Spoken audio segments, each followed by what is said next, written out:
할렐루야. 우리 함께 찬양하시겠습니다. 찬송가 20장입니다. 찬송가 20장. 오늘까지 아마 반주가 없습니다. 같이 함께 찬양하고 하도록 하겠습니다. 찬송가 20장입니다. 큰 영광 중에 계신지 나 찬송합니다.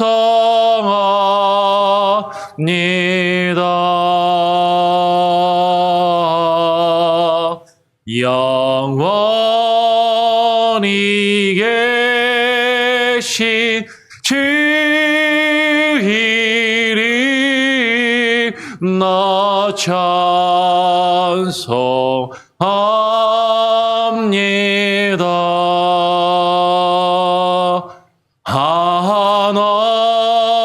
한없이 크신 능력이 나 찬송합니다.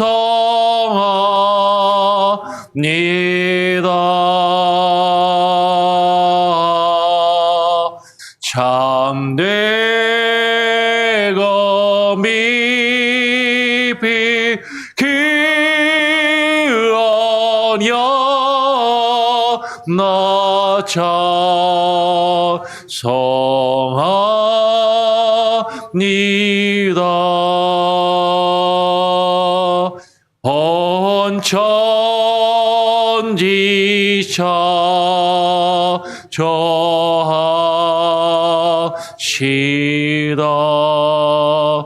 그 말씀이 있어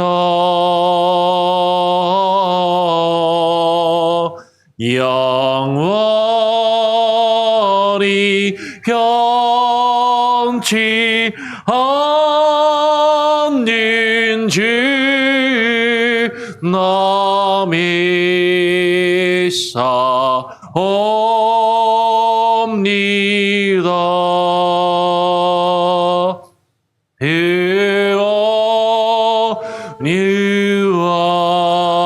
유하신 주임서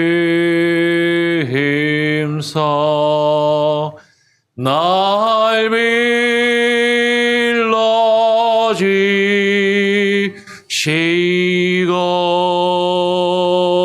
빌러주시고 그 빔에 흠어 주시니 나 찬송합니다.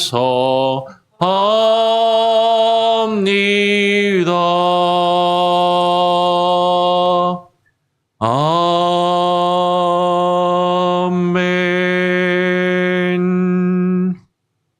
하나님 감사합니다. 오늘도 우리를 불러주시고 우리의 생명을 연장시켜 주시며 또 하루를 허락하여 주셔서 이 새벽 이른 아침을 맞이하며 주님 앞에 나와 기도하게 하시고 또 주의 말씀을 함께 묵상하며 나눌 수 있는 귀한 은혜를 주심에 감사합니다. 큰 영광 중에 계신 주님을 바라보게 하시고 주님의 영광을 보기를 사모하게 하시고 하나님 그러한 마음으로 이 자리 가운데 나온 우리들에게 하나님의 영광과 주의 능력이 나타나 보일 수 있도록 하나님 임재하여 주시옵소서. 비록 부족하고 죄 많은 자가 하나님의 말씀을 들고 앞에 서지만 하나님 부족한 자의 죄악된 모습은 가리워 주시고 하나님만이 드러나게 하시며 하나님의 말씀만이 성령의 인도하심과 조명하심을 따라 밝히 증거되며 선포되게 하여 주시고 주의 말씀이 하나님의 뜻에 합당하게 증거되고 선포될 수 있도록 주여 역사하시며 우리 성도들의 마음과 저들의 눈과 귀를 열어 주셔서 하나님 주님만을 향하여 집중하며 바라보고 하나님의 뜻을 구하며 그 뜻 앞에 무릎 꿇고 기도할 수 있는 귀한 은혜의 시간이 되게 하여 주시옵소서.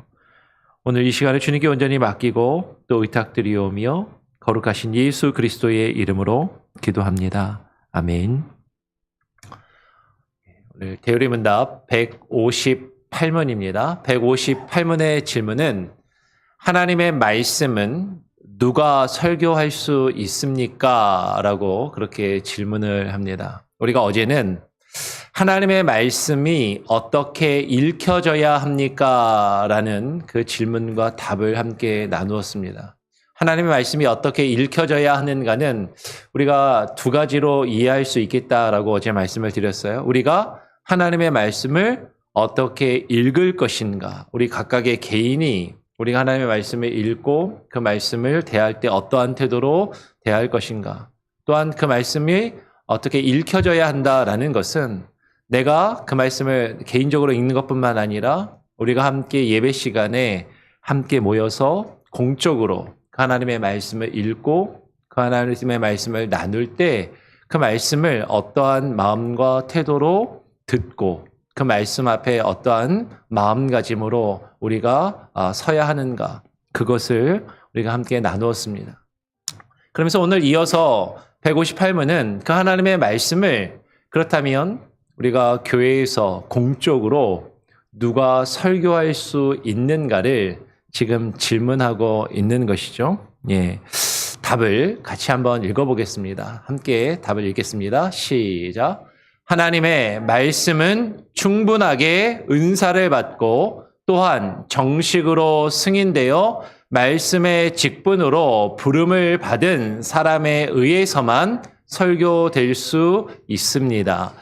지금 이 대요리문답 오늘 함께 나누는 158문의 이 질문, 하나님의 말씀은 누가 설교할 수 있습니까? 라는 이 질문의 답은 하나님의 말씀은 충분하게 은사를 받고 또한 정식으로 승인되어 말씀의 직분으로 부름을 받은 사람에 의해서만 설교될 수 있습니다. 라고 답을 하고 있어요. 이 대우리문답의 전통을 따르는 것이, 가장 잘 따르는 것이 장로교회입니다. 근데 지금 누가 설교할 수 있는가, 누가 설교의 직분을 감당할 수 있는가에 대해서는 솔직하게 말하면, 엄밀하게 말하면 교단마다, 교파마다 조금 차이가 있어요. 예, 차이가 있습니다. 물론 시간이 지나면서 어느 정도 공통적인 모습으로 조금 이렇게 모아지긴 하였지만 종교개혁 이후에 사실은 종교개혁을 개신교가 종교개혁을 이루게 된 것이 교황과 교황을 중심으로 한 사제 신부들만이 교회의 중심이고 그들에 의해서만 어떤 예배와 미사가 집례될 수 있고 그들에 의해서 거행되는 성례를 통해서만 구원이 이루어진다라는 그 로마 캐톨릭 천주교의 교리에 반대해서 이제 개신교회가 생기면서 사실은 개신교회가 만인 대제사장설, 그죠? 모든 사람이 하나님 앞에 제사장과 같은 역할로 하나님께 예배할 수 있다라는 것을 기본적으로 주장을 하며 이제 종교개혁을 이루게 되죠. 그럼에도 불구하고 교회에서 하나님의 말씀을 공적으로 설교하고 가르치고 전할 수 있는 것을 그러면 아무나 누구나 할 수 있느냐라고 할 때 거기에 대한 어떤 답은 교단마다 조금 다른 그런 모습을 취하고 있습니다. 그래서 천주교회가 성직자에게 아주 높은 지위와 권위와 권한을 부여하고 성직자의 계급을 아주 특권하며 특별하게 말 그대로 성직의 개념으로 여겨서 그들을 특별하게 구별하였다면 개신교는 엄밀하게 말하면 성직자의 개념을 부정한 것이죠. 모든 성도가 하나님 앞에 다 같이 거룩한 하나님의 성도요 백성이고 그리고 목회자만 소위 말하는 목사나 신부와 같은 사람들만이 하나님 앞에 성직자가 아니라 우리가 가지고 있는 모든 직업이, 우리가 행하고 있는 우리의 삶의 모든 모습이 하나님 앞에 거룩한 직분임을 우리는 믿고 인정하는 그런 모습을 가지고 있기 때문에 그 로마 캐톨릭 교회의 반대에서 아주 이제 극단으로 한쪽으로 이제 치우쳐서 그러면 누구나 설교할 수 있다. 만인 대제사장주의와 같이 누구나 설교할 수 있고 누구나 예배를 인도할 수 있다라는 그런 내용으로 이제 그런 모습을 택한 그런 교파가 회중교회예요. 아주 극단으로 처한 것은 오늘날의 이제 교회의 모습 중에 형제교회와 같은 그런 모습이 있습니다.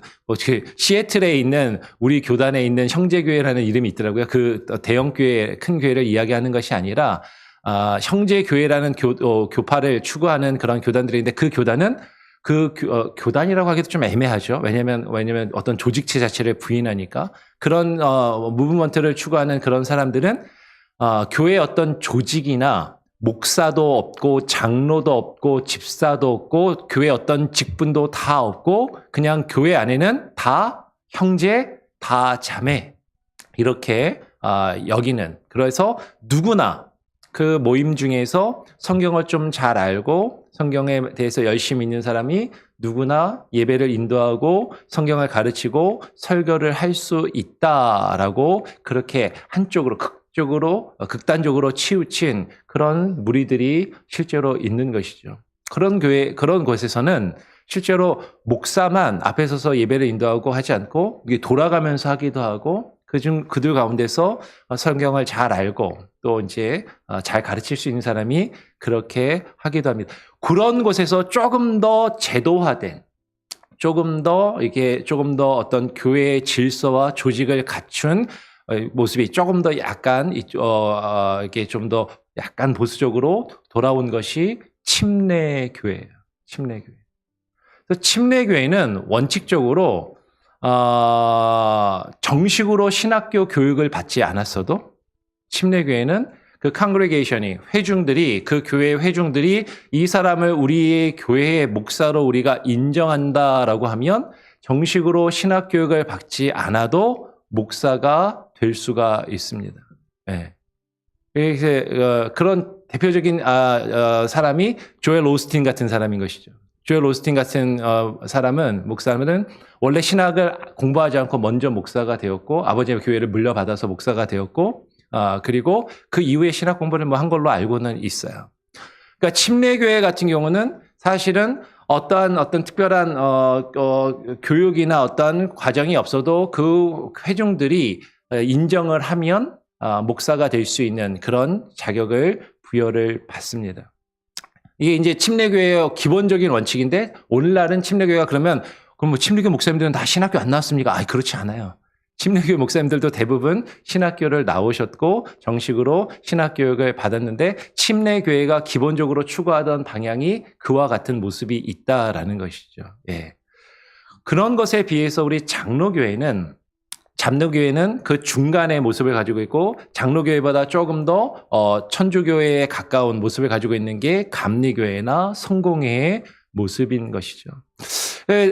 오늘은 이제 장로교회의 경우를 말씀을 드리면 장로교회는 다른 교단들도 마찬가지지만 장로교회 같은 경우는 기본적으로 신학의 교육을 받고 교단에서 목사로 안수를 정식으로 목사 안수는 노회가 인정을 합니다. 그래서 노회에 의해서 인정을 받고 목사 안수를 받은 사람이 그리고 교회가 청빙의 공식적인 절차에 의해서 우리 교회의 목사로 청빙을 받은 사람이 공적으로 예배를 인도하고 설교를 할 수 있도록 그 권한과 그 직능을 부여하는 것이 장로교회의 원칙인 것이죠. 그래서 솔직하게 말씀을 드리면 이런 시스템 안에서 목사가 되기 제일 쉬운 교단은 우리 개신교회에서 보면은 그러니까 목사가 아예 직분이 없는 그런 교회들도 있지만 목사라는 직분을 갖고 있는 어떤 직책을 인정하는 교회 중에서는 목사가 되기 제일 쉬운 교단은 금방 말씀드린 것처럼 침례교회예요. 침례교회의 목사는 상대적으로 이제 목사가 되기가 조금 쉽습니다. 근데 목사가 되기 가장 어려운 교단은 어디예요? 그러면 감리교회나 성공회와 같이 어떤 그 안에 제도와 시스템 안에 들어가서 일정한 기간 동안 상당히 긴 시간 동안 훈련을 받고 그 목회자가 되기 위한 그 과정을 겪어야만 그 목회자가 될 수 있기 때문에 감리교 목사님이 되기가 상대적으로 더 어려워요. 장로교 목사보다 감리교회 목사님 되기가 더 어렵습니다. 실제로. 요구하는 과정이나 어떤 자격 요건들이 좀 더 엄격하기 때문인 것이죠. 그리고 그 교단이 요구하는 질서에 전적으로 순응하고 그것을 받아들일 것을 요구하기 때문에 그것이 사실은 쉽지 않고 천주교의 성직자, 천주교의 이제 신부님들 되는 건 더 어려워요. 신부님 되기가 쉬운 게 아닙니다. 상당히 어려운 과정을 거쳐서 신부님들이 되는 것이죠. 이 장로교 목사는 그 중간쯤 되는데 목사가 되기 위해서 이제 옛날에는 목사가 되기 위해서 그냥 신학교 대학교 수준만 공부를 하고 마쳐도 이제 목사가 되기도 했습니다. 근데 요새 같은 경우는 최근 들어서는 장로교회 목사가 되려면 기본적으로 4년제 대학을 졸업을 하고 4년제 대학을 졸업한 이후에 신학대학원에서 보통 한 3년 동안 목사가 되는 MDiv라는 과정을 거쳐야 돼요. 그래서 기본적으로 대학교 4년, 대학원 3년을 기본으로 마쳐야 되고 그것만 하면 되는 게 아니라 교단에 가입을 해서 그 교단에서 요구하는 목사가 되는 훈련 과정을 충실하게 따르고 그 노예에서 요구하는 강도사 시험을 거쳐야 됩니다. 그러면 강도사는 뭐 강도짓 하는 사람이 아니라 설교를 할 수 있는 권한을 부여받은 사람이라는 그런 뜻이죠. 그래서 강도사가 되는데 신학교 졸업한 다음에도 한 1년 정도 시간이 필요하고 강도사가 된 이후에 목사고시를 또 봐요. 목사 시험을 봐서 목사 시험을 본 사람이 합격을 하면 노예에서 인정을 하고 그리고 목사 시험을 합격했다고 무조건 다 목사 안수를 주냐? 그게 아니라 목사 시험을 합격한 사람 중에 어느 교회에서 이 사람을 우리 교회에 최소한 부목사로라도 청빙을 하겠다라고 청빙을 하는 교회가 있어요. 쉽게 말하면 말씀을 증거하고 사역할 교회가 있어야 목사의 직분을 주는 것이죠. 그러니까 장로교회의 기본적인 원칙은 사역할 교회가 없으면 목사는 라이센스가 아니에요. 라이센스는 강도사가 라이센스입니다. 설교를 할 수 있는 자격을 교단에서 부여하는 것이 강도사가 되는 것이고 목사는 라이센스가 아니라 목사는 직분이거든요. 그러니까 목사가 되기 위해서는 사역하고 설교를 할 수 있는 교회가 있어야 되고 교회가 청빙을 해야 엄밀하게 말하면 목사의 직분을 인정하고 목사 안수를 주는 것입니다.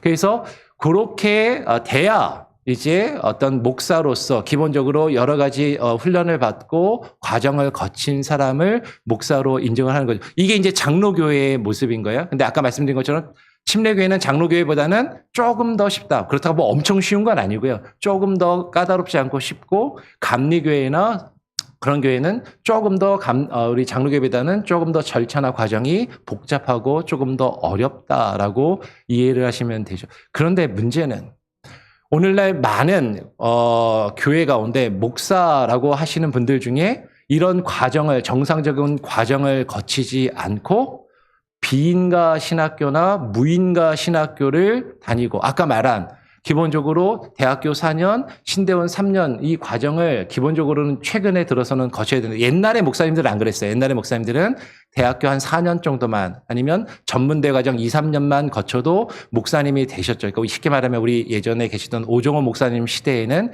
옛날 목사님 시대에는 이렇게까지 많이 공부를 안 했지만 최근에는 이렇게 하는 것이 일반적인 과정인데 그렇게 하지 않고 무인가 신학교만 나와서 한 몇 개월 그냥 무인가 신학교 다니다가 목사 안수 받고 나 목사라고 이렇게 하시는 분들이 간혹가다 주변에 보면 있습니다. 그래서 목사가 다 똑같은 목사는 아니고 그리고 정상적인 과정을 거쳐서 자격을 부여받은 사람이 예배를 인도하고 설교를 할 수 있도록 하는 것이 우리 장로교회의 기본적인 원칙이고 과정이다라는 것이죠. 이것과 관련해서 성경의 구절들을 보면 몇 가지 구절들을 한번 보겠습니다. 디모데전서 3장 2절로 4절의 말씀을 보니까 이렇게 말씀합니다. 그러므로 감독은 책망할 것이 없으며 한 아내의 남편이 되며 절제하며 신중하며 단정하며 나그네를 대접하며 가르치기를 잘하며 술을 즐기지 아니하며 구타하지 아니하며 오직 관용하며 다투지 아니하며 돈을 사랑하지 아니하며 자기 집을 잘 다스려 자녀들로 모든 공손함으로 복종하게 하는 자라야 할지며 라고 이야기합니다. 사도 바울이 자신의 영적인 아들인 디모데에게 편지를 보내면서 교회의 감독은, 이 감독은 감리교회 같은 경우는 직접, 감리교회는 감독의 제도가 있으니까 감리교회 감독에 직접 이 말씀을 아마 적용을 할 것입니다. 근데 우리 장로교회는 감독제로 이야기하는 것이 아니라 이 감독은 교회를 돌보는 목회자를 이해하는 것으로 우리는 이해하고 받아들이는 것이죠. 그러니까 교회를 돌보는 감독, 교회를 돌보는 리더십, 교회를 돌보는 목회자는 이와 같은 어떤 모습을 지녀야 한다라는 것이죠. 근데 제가 사실 평상시에도 계속 느끼고 또 오늘 이 말씀을 준비하면서도 느끼지만 이 기준에 비추어 볼 때 저는 참 형편없는 사람이구나. 저는 하나님의 교회를 돌볼 자격이나 그런 능력이 참 부족한 사람이구나라는 것을 그렇게 생각해 보게 됩니다. 그럼에도 불구하고 하나님께서 그런 부르심을 주시고 어떤 아까 말씀드린 그런 과정들을 거쳐서 그리고 교단과 노예에서 인정을 받고 그리고 여러분들이 교회에서 청빙의 절차를 거쳐서 목사로 불러주셨기에 이 자리 앞에 서서 하나님의 말씀을 가르치고 설교하며 또 예배를 인도하는 그 직분을 감당하기는 하는데 참 많이 부족하고 많이 연약한 모습이다라는 것을 보게 돼요. 근데 이 기준들을 그러면 정말로 온전히 충실히 다 이룰 수 있는 사람들이 과연 얼마나 될 것인가? 저도 목사지만 제 주변에 있는 목사님들을 보면 참 훌륭하신 목사님들도 많이 계시지만 그렇지 않은 목사들도 솔직히 상당히 많이 있더라라는 것이죠. 저도 별 볼 일 없고 형편없는 목사지만 저보다도 더 형편없는 사람들도 참 많이 있는 것을 보게 되더라라는 것이죠.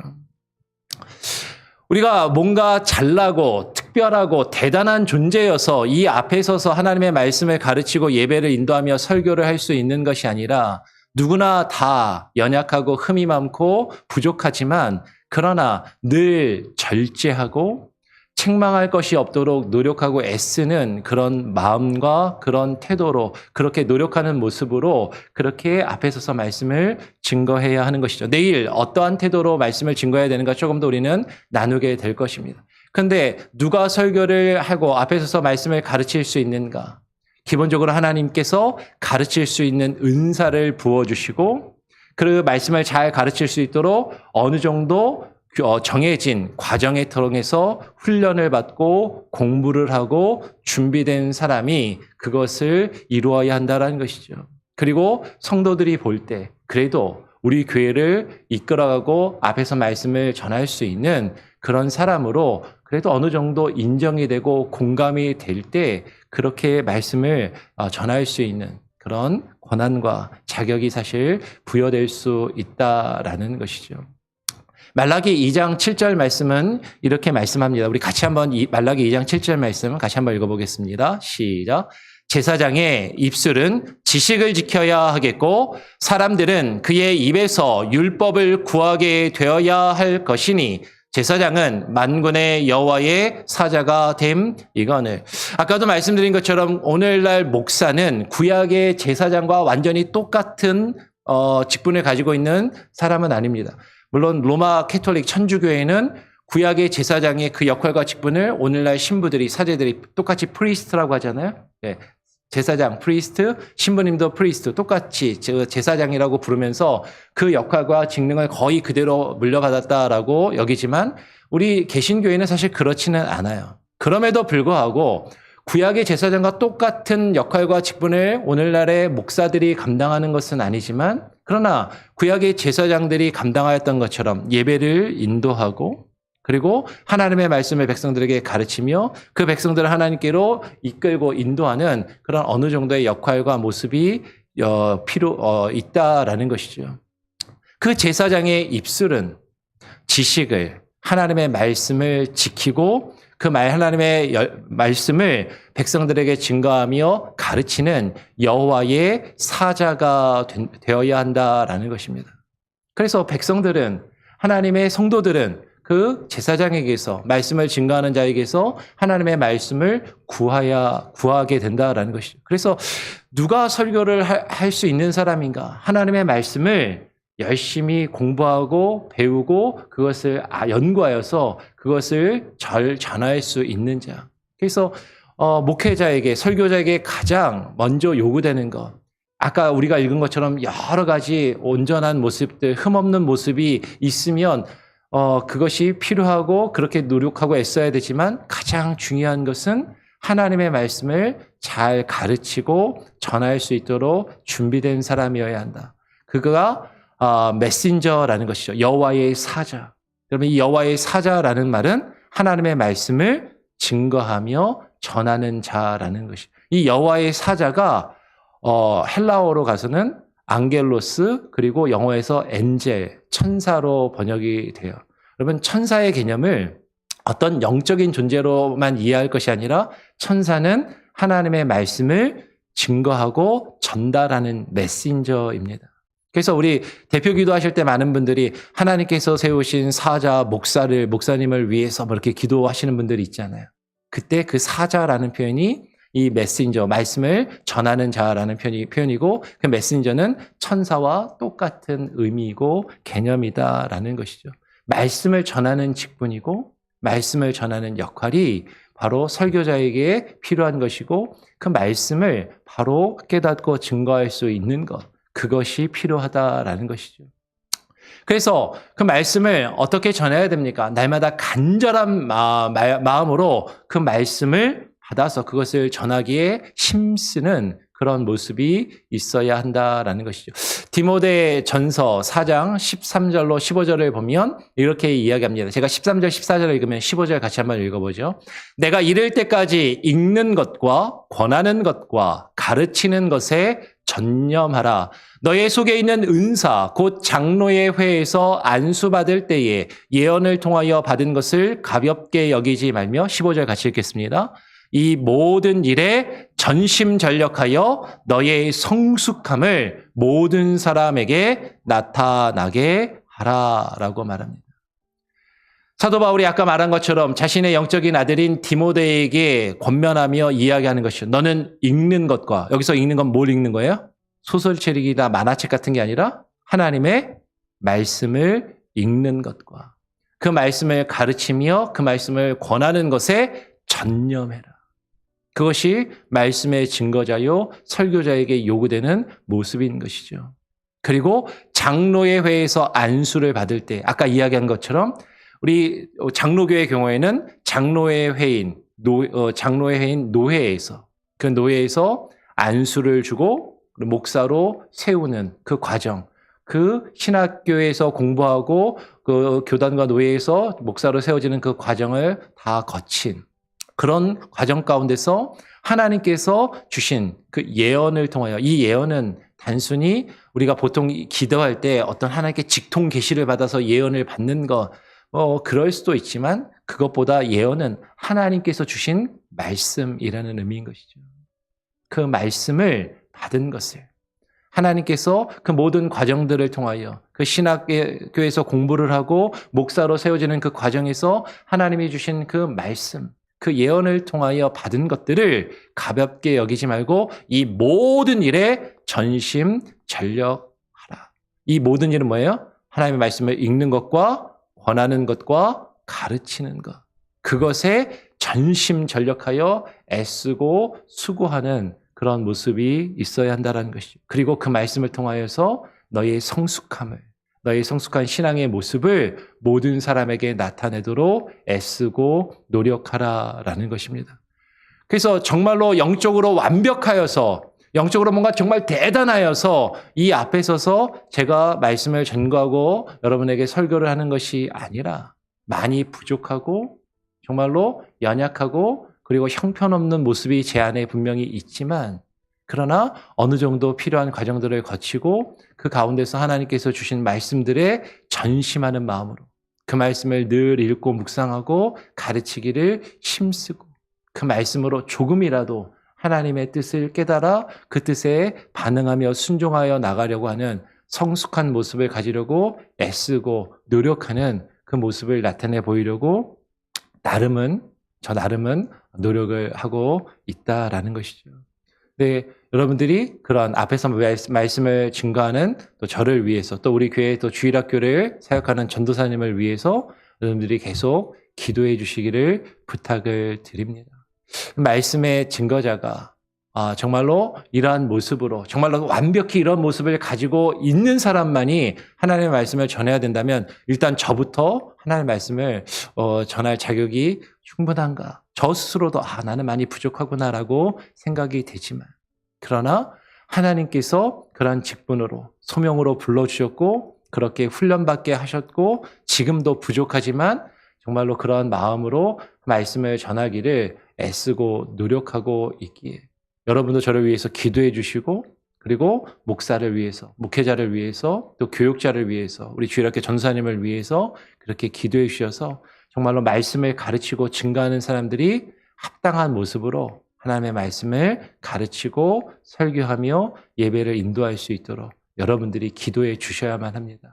그래서 그렇게 기도해 주시기를 부탁을 드리고 그렇게 교회가 세워질 수 있도록 그렇게 여러분 함께해 주시기를 부탁을 드려요. 내일은 말씀을 전하는 설교자가 어떠한 모습으로 또 어떠한 태도로 설교를 하고 말씀을 전해야 하는가 또 대요리문답이 묻고 그것을 조금 더 구체적으로 함께 나누게 될 것입니다. 다시 한번 158문을 읽고 정리하겠습니다. 우리 대요리문답 158문은 하나님의 말씀은 누가 설교할 수 있습니까? 라고 그렇게 지금 질문하고 있고요. 답을 같이 한번 더 읽어보겠습니다. 시작. 하나님의 말씀은 충분하게 은사를 받고 또한 정식으로 승인되어 말씀의 직분으로 부름을 받은 사람에 의해서만 설교될 수 있습니다. 기본적으로 은사를 받는다는 건 하나님의 말씀을 잘 깨닫고 그 말씀을 잘 가르칠 수 있는 그런 은사를 말하는 것이죠. 정식으로 승인을 받는다는 건 아까 말씀드린 것처럼 각각의 교단마다 분명히 차이는 있어요. 다 똑같지는 않습니다. 그러나 우리 장로교회의 경우는 장로교회에서 필요하고 요구하는 그 과정과 그 절차를 받아서 말씀의 직분자로 설교자로 목사를 공식적으로 뭐라고 이야기하냐면 말씀과 성례를 이끄는 장로라고 그렇게 부릅니다. 우리 교회 장로님들 있잖아요. 그 교회 장로님들은 교회를 사역하고 교회를 치리하는 교회를 섬기고 다스리는 장로라면 목사는 말씀을 가르치는 말씀과 성례를 이끄는 말씀과 성례전을 이끄는 장로의 직분을 가지는 것이죠. 똑같은 장로예요. 장로인데 그 직분과 역할이 다르다. 그래서 앞에 있는 목사는 하나님의 말씀을 잘 연구하고 공부하여서 바르게 가르치고 그 말씀으로 성례를 잘 이끄는 그런 직분을 감당할 수 있도록 그렇게 부름받은 사람 그렇게 될 수 있도록 또 저를 위해서 또 우리 주일학교 전사님을 위해서도 더불어서 같이 기도해 주시기를 부탁을 드리겠습니다. 우리 같이 함께 찬양하고 기도하죠. 찬송가 455장입니다. 찬송가 455장 주님의 마음을 본받는 자 함께 찬양하고 기도하고 마치도록 하겠습니다. 주님의 마음을 본받는 자, 그 마음의 평강이 찾아오면 험악한 세상을 이기리니 하늘로부터 임함이로다. 주님의 마음 본받아 살면서 그 거룩하신 나도 이루리. 주 모습 내 눈에 안 보이며 그 음성 내 귀에 안 들려도 내 영혼 날마다 주를 만나 신령한 말씀 늘 배우도다. 주님의 마음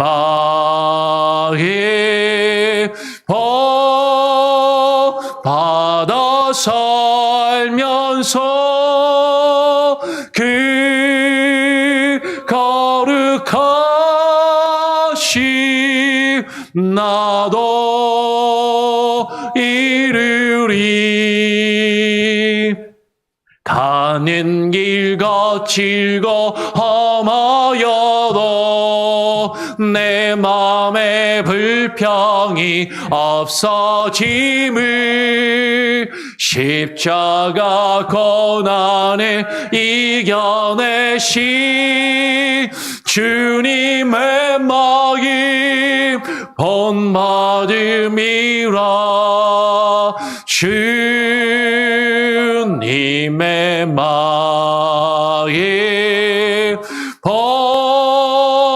받아 살면서 그 거룩하심 나도 이루리. 주 예수 세상에 다시 오시 그날엔 무성도 변화하여 주님의 빛나는 그 영상을 다 함께 보며 주 찬양하리. 주님의 마음 본받아 살면서 그 거룩하심 나도 이루리. 예, 오늘 함께 나눈 말씀을 통하여서 말씀을 전하는 설교자가 어떤 사람이 그 말씀을 전할 수 있는가를 나누었습니다. 여러분, 제가 비록 앞에 서서 말씀을 증거하지만 제가 많이 부족하고 연약하고 그리고 죄 많은 사람이다라는 것을 솔직하게 고백을 드리면서 아마 여러분들이 한 2년간 이제 저를 또 보고 겪으시면서 좋아하시는 분들도 있지만 또 어떤 부분은 실망스럽고 또 마음에 들지 않고 또 참 불편하게 여기시는 부분들도 있을 수 있을 것입니다. 그러한 연약한 모습들을 발견할 때 여러분 저를 또 비난하고 정죄하기에 앞서서 위에서 기도해 주시고요. 또 부족한 부분이 있다면 또 저에게 와서 귀뜸해 주시고 권면해 주시고 또 알려주시기를 부탁을 드립니다. 여러분 하나님의 말씀의 증거자로서 거룩한 모습을 가지고 하나님의 말씀을 바로 전해야 되는데 온전하지 못한 연약함이 있습니다. 그럼에도 불구하고 그 하나님에 대한 말씀에 대한 열심, 그 말씀에 대한 열정, 그 말씀을 바로 증거하며 그 말씀을 바로 깨닫고 그것을 가르치며 전하기 원하는 그 마음은 누구보다도 큽니다. 그 뜻을 하나님의 말씀을 바로 깨달아 그 말씀을 바로 증거할 수 있는 바른 말씀의 사역자가 될 수 있도록 저를 위해서 기도해 주시고요. 또 주일학교를 또 이끌어가는 전도사님을 위해서도 동일하게 기도해 주시기를 오늘은 교육자를 위해서 좀 기도하시고 우리가 어제 나누었던 것처럼 비록 부족한 자를 통하여 하나님의 말씀이 우리에게 증거되고 여러분에게 들려지지만 그럼에도 그것을 말씀하시는 분은 사람이 아니라 그 뒤에 있는 하나님이심을 하나님의 말씀임을 우리가 깨닫고 인정하며 하나님의 말씀을 사람의 말로 듣지 아니하고 주의 말씀으로 바로 들을 수 있도록 그리고 그 말씀을 증거하는 사자, 그 말씀을 대언하는 대언자의 역할을 목회자가 설교자가 바로 감당할 수 있도록 늘 기도해 주시는 여러분이 되시기를 부탁을 드립니다. 제가 한번 기도하고요. 주님 가르쳐 주신 기도로 마친 이후에 자유롭게 또 기도하시고 하루를 시작하시겠습니다. 하나님 아버지 감사합니다. 오늘 이 시간 우리가 또 대요리 문답을 통하여서 누가 하나님의 말씀을 설교하며 가르칠 수 있는지를 우리가 함께 나누었습니다. 하나님, 온전히 하나님의 뜻에 합당하여 하나님 바르게 거룩한 모습으로 준비되어 있는 자가 하나님의 말씀을 증거하고 전해야 하지만 하나님, 비록 앞에서 말씀을 증거하는 이 연약한 자가 하나님 그렇게 온전한 모습이 아님을 하나님 부끄럽게 고백하며 주님 앞에 하나님 무릎을 꿇습니다. 하나님, 비록 하나님의 말씀을 증거하는 자가 연약할지라도 하나님 말씀을 전하는 자의 연약함을 바라보지 아니하게 하시고 하나님의 그 입을 통하여 증거되는 하나님의 말씀의 온전함을 바라보게 하시고 그 하나님의 말씀을 하나님이여 듣게 하시고 하나님의 말씀만을 바라보게 하시고 하나님의 뜻에 하나님이여 온전히 합당하게 우리의 성도들의 마음과 귓가에 들려지게 하시며 심겨지게 하시고 자라게 하시고 열매 맺게 하여 주시옵소서. 하나님, 목회자를 위하여 늘 기도하는 우리 교회 성도들이 되게 하여 주시고 성도들의 기도가 없다면 하나님의 온 교회가 합심하여 하나님 함께 그 일을 이루어가지 아니한다면 하나님 목사 한 사람이 교회를 온전히 이끌어갈 수 없음을 하나님 고백하오니 아버지 하나님 역사하여 주시고 하나님께서 부어주시고 하나님 정말로 온 교회가 하나님의 말씀 앞에 무릎 꿇으며 주의 말씀이 바르게 증거되며 선포되며 그 말씀에 합당한 성례와 예배가 이루어질 수 있도록 하나님이여 우리가 함께 교회를 세워갈 수 있는 우리 장로교회 온 성도들이 되게 하여 주시고 또 하나님 이 말씀을 함께 듣고 나누는 모든 믿는 자들의 삶과 그들의 일생이 되게 하여 주시옵소서. 오늘 이 시간 하나님 우리가 기도합니다. 하나님, 나 자신을 위하여 하나님 우리가 우리에게 주신 하나님 여러 가지 상황 가운데 각각의 개인의 기도의 제목뿐만 아니라 교회를 위하여 목회자를 위하여 하나님 늘 기도하게 하여 주시고 하나님 그 기도의 제목이 주님께 상달될 수 있게 하여 주시옵소서. 아버지 하나님 또 주일학교를 이끌어가는 전도사님을 위하여도 기도합니다. 또 신학교를 다시 복학하여 공부하며 배움의 과정이 계속 있사오니 하나님 공부할 수 있는 힘을 주시고 지치지 않게 하시고 피곤치 않게 하시고 아버지 하나님 끝까지 그것을 잘 마칠 수 있는 하나님의 은혜와 능력으로 또한 부어 주시옵소서. 하나님 주일학교에서 아이들을 가르치는 교사들에게도 동일한 은혜와 사랑으로 부어 주시고 교회를 이끌어가는 교회 리더십 장로님들에게도 하나님 그와 같은 은혜와 하나님의 능력으로 말씀으로 부어 주시옵소서. 오늘 하루의 삶도 주님께 온전히 맡겨드리오니 하나님의 말씀을 사모하며 주의 말씀을 온유함과 겸손함으로 듣고 그 말씀에 반응하는 우리 온 성도들과 저들의 삶과 하루가 되게 하여 주시옵소서. 감사하며 거룩하신 예수 그리스도의 이름으로 기도합니다. 아멘. 하늘에 계신 우리 아버지여, 이름이 거룩히 여김을 받으시오며 나라가 임하시오며 뜻이 하늘에서 이룬 것 같이 땅에서도 이루어지이다. 오늘 우리에게 일용할 양식을 주옵시고 우리가 우리에게 죄 지은 자를 사하여 준 것 같이 우리 죄를 사하여 주옵시고 우리를 시험에 들게 하지 마옵시고 다만 악에서 구하옵소서. 내게 나라와 권세와 영광이 아버지께 영원히 있사옵나이다. 아멘. 자유롭게 기도하시기 바랍니다.